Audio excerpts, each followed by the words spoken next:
Hey, how's it going? Today's 9th of May, Thursday, and we are taking a look at the market. And let's take a look at some of our press releases, what we can find. It might be some opportunities, perhaps, or there might be nothing. I don't know how profitable this market is.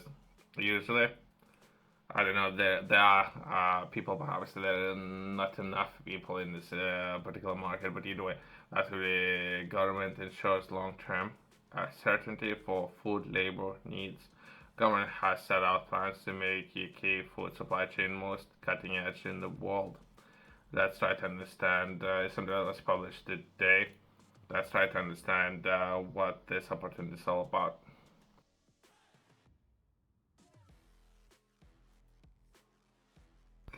Government is tackling labor shortages in the food supply chain, funding technology to reduce the reliance on migrant labor and or provide certainty and clarity for farms and all other food businesses across UK.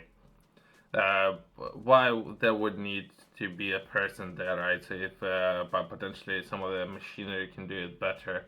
I don't know. In the picture, it shows apples, so some of those apples potentially. I have seen some of the machinery, but perhaps that machinery is very custom built and very expensive. But there are some machineries out there as well as farmers are looking to maximize their profits, meaning if they can, they would pay as little as they can. And who would like to do those kind of jobs if farmers themselves are looking to pay as little as they can?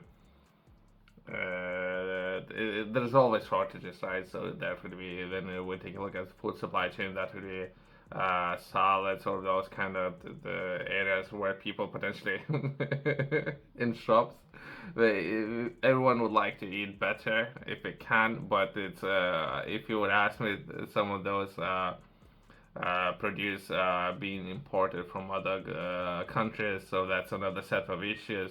So if you can do it, they can produce everything here if they can. Currently, the strategy is set out for 50% of all food stuffs to be grown and or produced in the UK, but then it's the prices and farmers.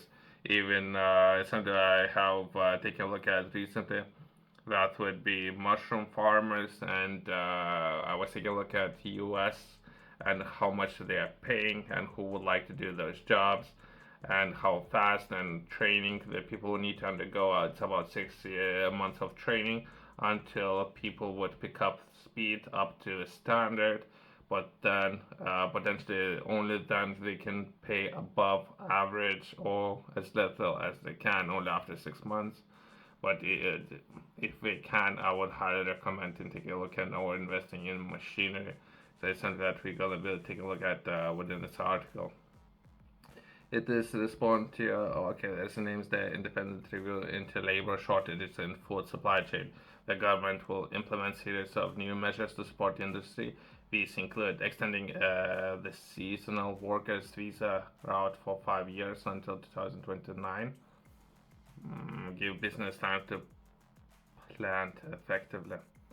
Okay. So that's not necessarily a solution, but I guess government is doing something.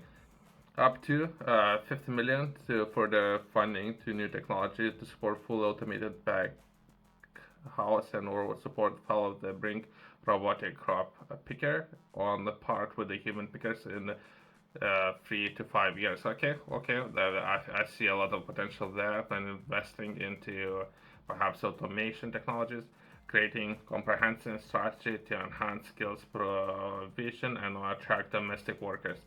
They're constantly doing it. Just something I'm keeping in track, I guess. They're constantly doing it, but for automation will overtake. If you would ask me, more than likely, just the prices of technology and our people and our markets at scale, right?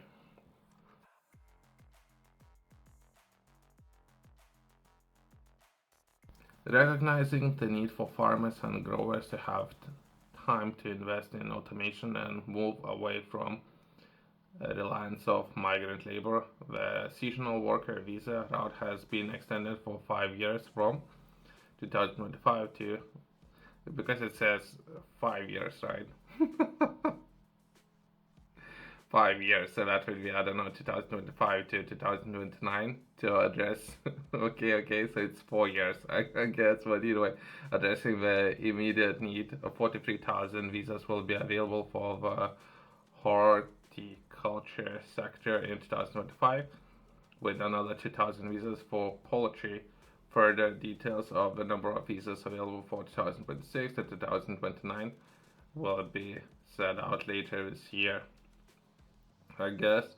Since I don't know what's a better route, right? So either poultry could be imported from other potentially new emerging markets like Brazil, so we can import it, or they need to create those opportunities within the UK where it would be locally growth, so which potentially could be even better. But then there might be some people who are interested in doing those kind of jobs with very little pay.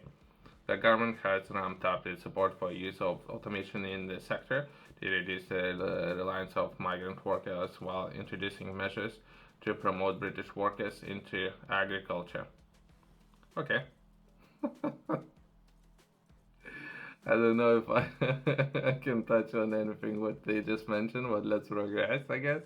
This will start with immediate work to fulfill automated a group of major per house in 12 to 18 months, which will improve understanding of the government support needed to make fully automated per house universal viable information learned from this will help to inform planned 50 million package of per house automation funding, with further details to be announced later this year to cover 24, 25 and 25, 26.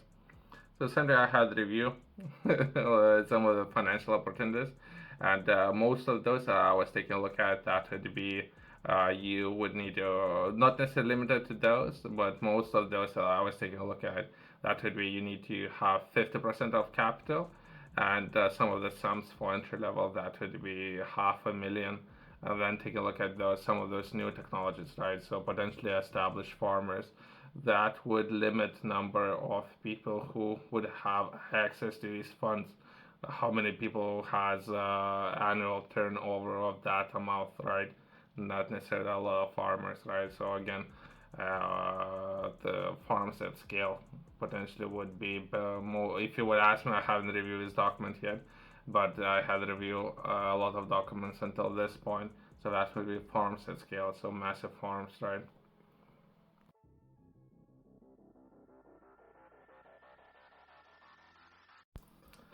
Government will also work with technology companies to accelerate the development of robotic crop harvest, aiming to bring prototypes on par with human pickers in 3 to 5 years. This will help make UK food supply chain more cutting edge in the world, right? Something I was taking a look at most recently, right? So I was taking a look at the automation in engineering or manufacturing sector. I was using an example like Germany, and some of the data that I was taking a look at, that would be how many robots they have in those facilities. That would be for every 10,000 people, they would have 1.5 thousand robots. So I don't know where farm stands. Can we have 50-50?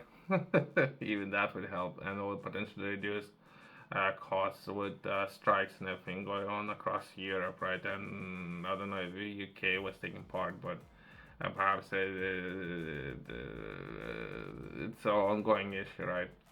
The announcement comes after Prime Minister's announced largest ever round of farming grants at the NFU conference earlier this year, with a total of 427 million on offer to farmers building on investment in productivity schemes. It comes ahead of second annual Farm to Fork Summit, which will be hosted by Prime Minister in Downing Street. Okay. So there's a lot of things that potentially happening and opportunities available. I guess we can briefly take a look at this opportunity. That will be the largest ever round of farming grants. That we can quickly review that. I have reached out to. I think they have hired a new person. That will be 4 months ago or so, right? They have hired a new person. as well as in this article we're talking about Oxford Farm Conference. I have reviewed some of the documents and on the speech I think that was given. I have my views, I guess, on 10% increase. I think if you would ask me, it's stay at more than likely. Domestic production of food will stay at 50%, if you would ask me. So I have my own understanding, and I have a chartered organization, and they would, if you yourself you with a chartered organization, they would leave themselves room of 30 days to respond for comment, and after that they would guide you to another person, another person. I think it's been, I don't know, perhaps more than 8 months, 12 months now. So it's a lengthy process, right? Everyone's busy, I guess. So that's a quick sheet. I don't know if it's worth taking a look at all the details and everything. It might be a waste of everyone's time. If anything, I'm taking part, and I will like to encourage more people, making sure to take a look at food security and how potentially you can take part in some of those opportunities. Thanks for watching. See you next one.